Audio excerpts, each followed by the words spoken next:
tonight, people were in between. What do I mean by that? You saw the other side, you've got another conference going on, right? So you are here because God wanted you to be here. Amen? Amen. So, are you expecting tonight for what God is going to do in your life? Amen. If it wasn't for God, we wouldn't have been here. If it wasn't for God, we couldn't be speaking what you are speaking now. For past 2 months, I've been teaching on prepare for eternity. The first topic was inside the grave. Last time, I forgot the topic. You know.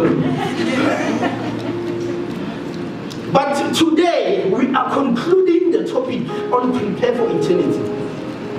It's a very sensitive topic. I can tell you, I can show you in a number of churches.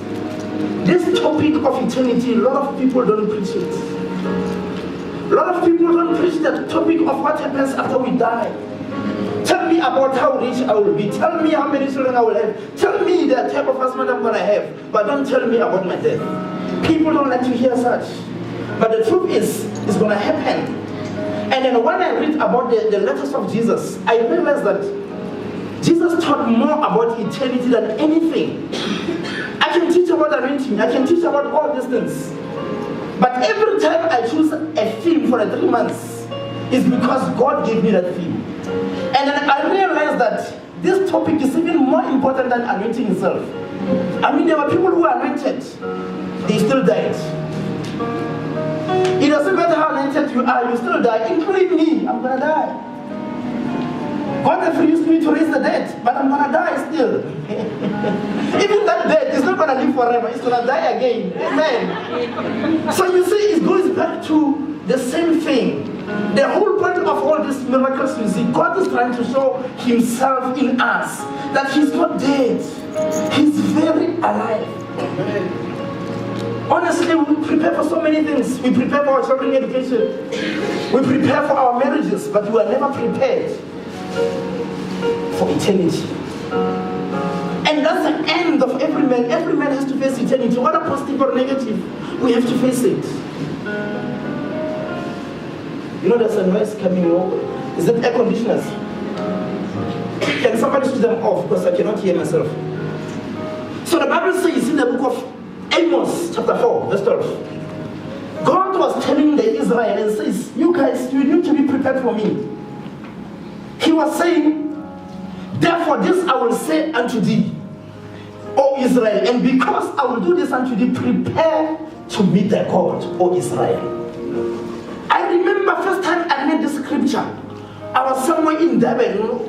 By then I was not saved. So I went with colleagues of mine, that was 2006.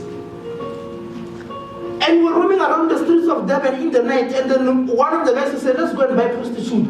But by then I was not saved. And then I had the fear. I don't know why I had the fear inside of me. I went with them, but I decided to stay outside. I said, you know what, go and do your business. When you're done, you find me outside.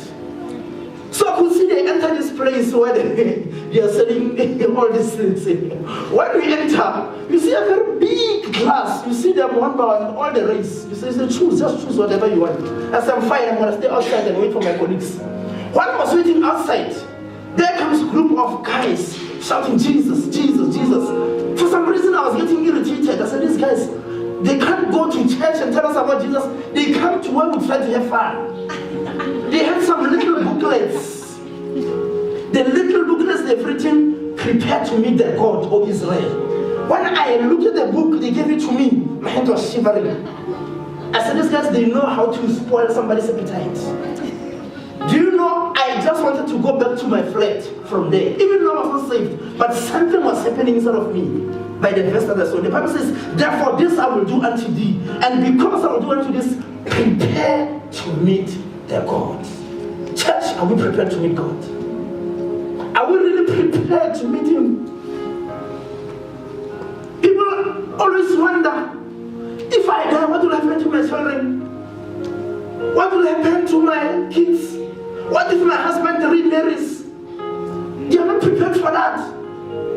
What will happen to my kids if my husband gets married and get another wife and my children have the stepmother? What if the stepmother begins to treat them very bad?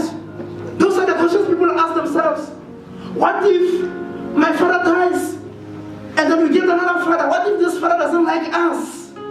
Those are the questions. We can prepare with our life insurances, pay them every month, but we are never prepared for what is going to happen after we're gone.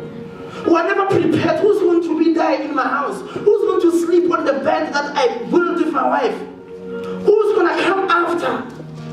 We are so worried about what will happen to our children because we are never prepared for it.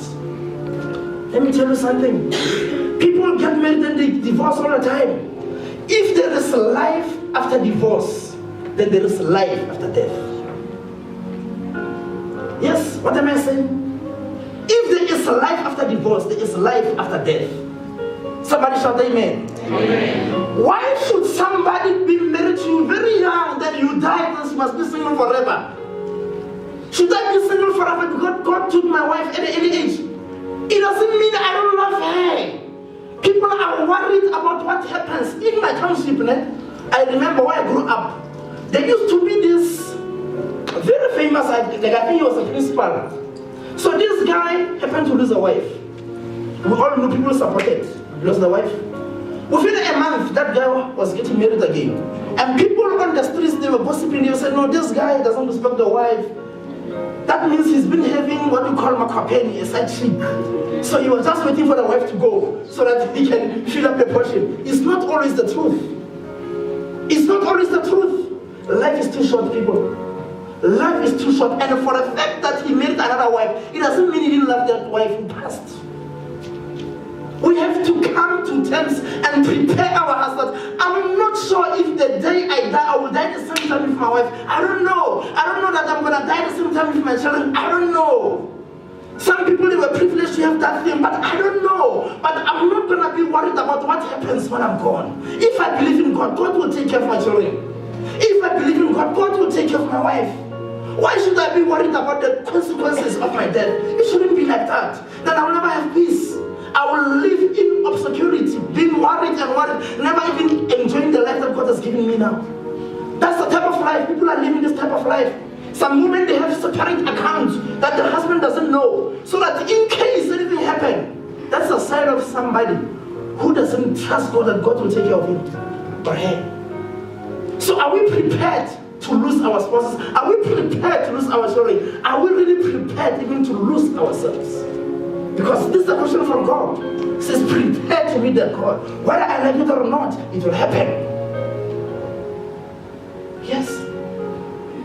When you read in the book of Job 14:14, the Bible says, if a man dies, shall he live again? That's a question that Job was asking. He says, if I die, he was also worried in his deathbed, will I live again? The answer is yes. You will live again, but in a different body.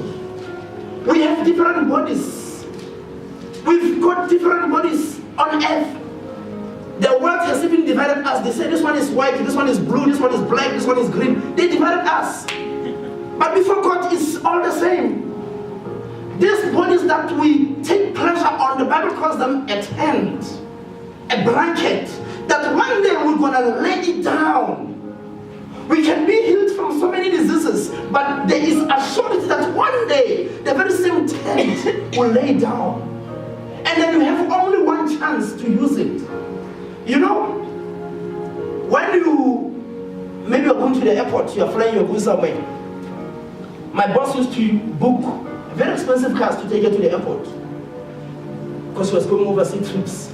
Some people, they would book cheap ones because one controls a higher budget. But do you know, when we get to the airport, as I'm walking like this, you don't know which car brought me to the airport. And it doesn't even make a difference because we're all there.